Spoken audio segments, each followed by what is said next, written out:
Welcome to Q&A Tuesday. Surprise, I'm not Audrey, first time. And I hope you'll like it. I love to listen to her talk too because she's so wise, but hopefully you'll get something good out of this today.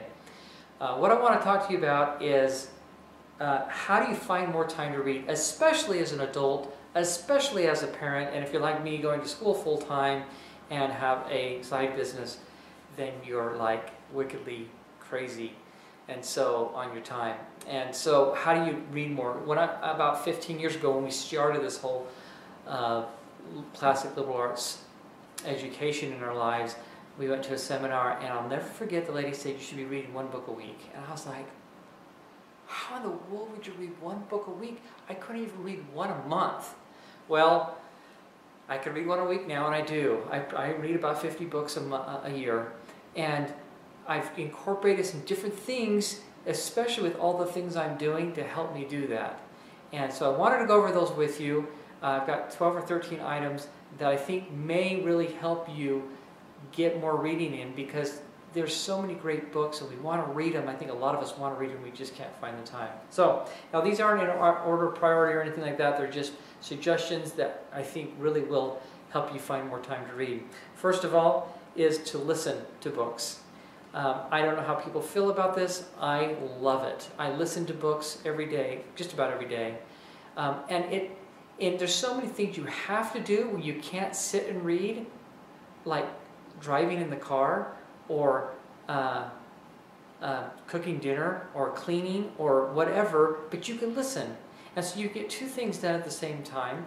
If you mark your books, which we have a program, How to Mark Your Book, that's going to be coming out soon, then you can have the book next to you or near you, or you can take mental notes or jot down something, and then when you have the book and you're not driving or whatever, you can write down, or you can mark the, you know what chapter you're in approximately, you can follow along, you can mark the book correctly, and then you'll have all that information. So is it as good as reading it? Oh, there's value in reading it, but getting through material I think is important. Great books, to know what they're in them, especially as a parent. I want to get through those books, and I can't get through everything. I just don't have time to sit and read every single thing. But when I read them, or when I listen to the books, and there's LibreVox, which we've done a post on, and you can get any CD set and put it into your iPhone or iPad or Pod or whatever, then it's really easy to get those in. It's really easy to stay up with your children or to recommend books and different things like that. The next thing you could do is, if you're big into social media, if you're a big Facebooker or Twitter or whatever, then set times.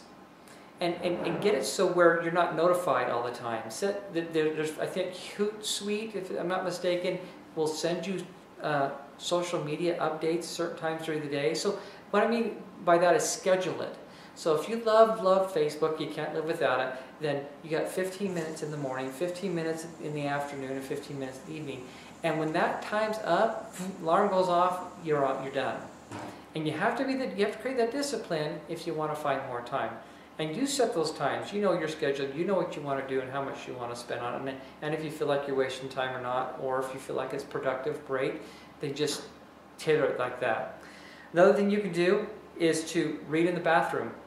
I've read a lot of books in the bathroom over the years. You think about it. If you're in there for 15, 20 minutes a day, then that's 15 or 20 minutes of reading you can get in. Read while you're waiting in line.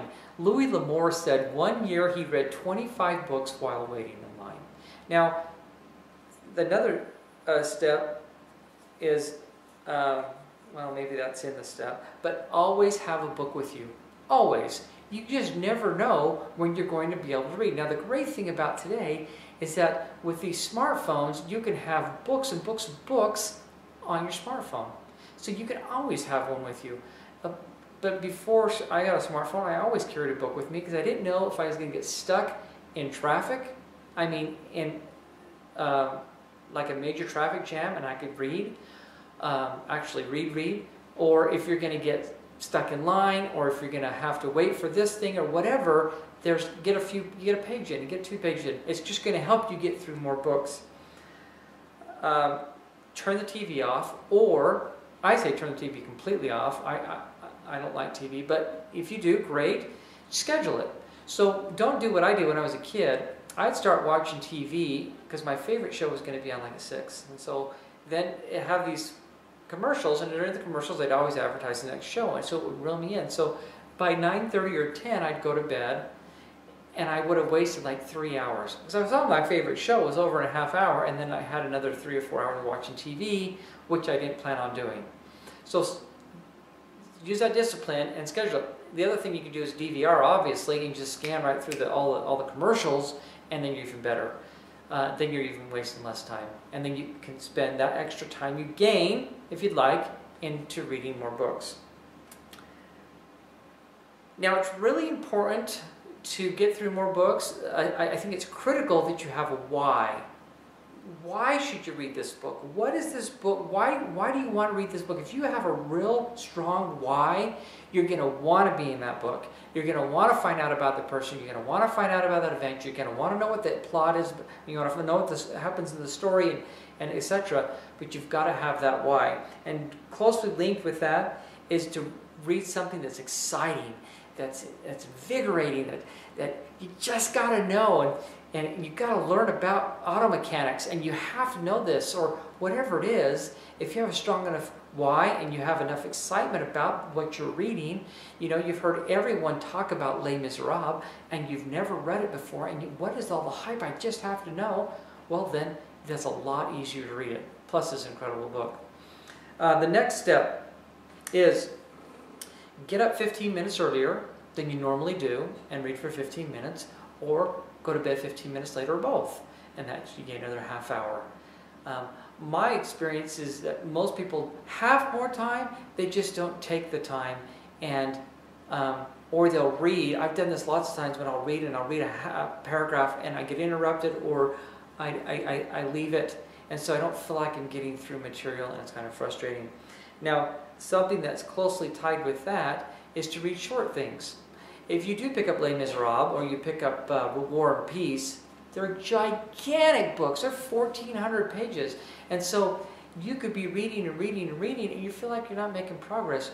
Well, read a letter from Birmingham jail, or read a short story, and you can get through one of those really quick. We just read The Christmas Box yesterday. My wife read it out loud in like an hour, out loud. So you could go through it a lot quicker. So if you read shorter reads, then you feel like you're getting through, and you feel like I don't know, it's a sense of accomplishment or what, but you feel better about, hey, I can read, I'm getting through things.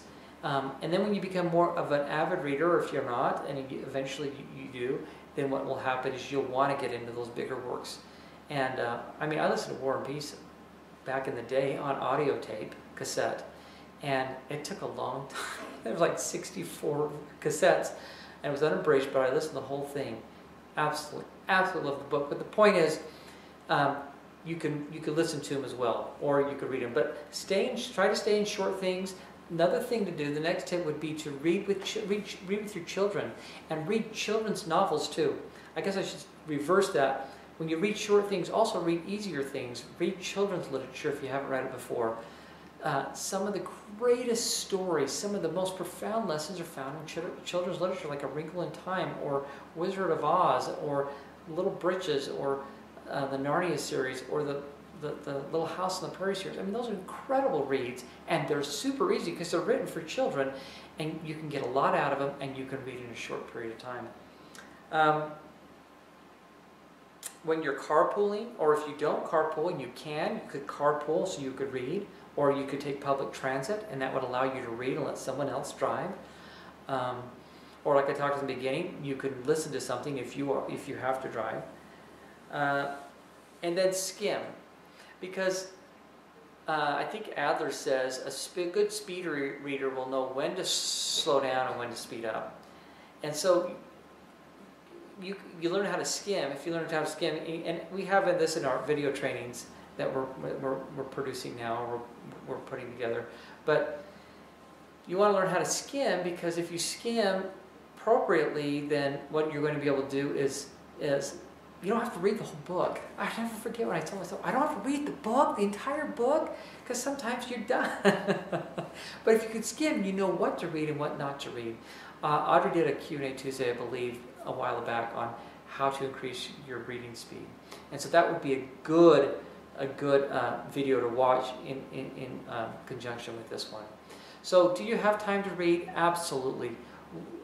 I would say we don't have, how would I say it? We can't afford not to read. There's too many valuable lessons. I want to improve my character, and I have to get the best stuff that's ever been written in my mind. So my character, so I'm a better person. And so then I can use those materials or that information I have and knowledge to help my children and to help others, because I can recommend and I can have that author who taught me that incredible lesson teach them as well. And that's why we do on the blog. So I hope this helps. I love reading. I get through a lot. I even get through Shakespeare plays listening to them. And it doesn't take that much time. It really doesn't. But we all have the time. We just have to find those nooks and crannies and little bits of time with all all the demands that we have, so that we can get through the material we want to get through. So like I said, if you enjoyed this, if it was helpful, please tell a friend and let us know if you have any questions for Q&A Tuesday. Thanks. See you later.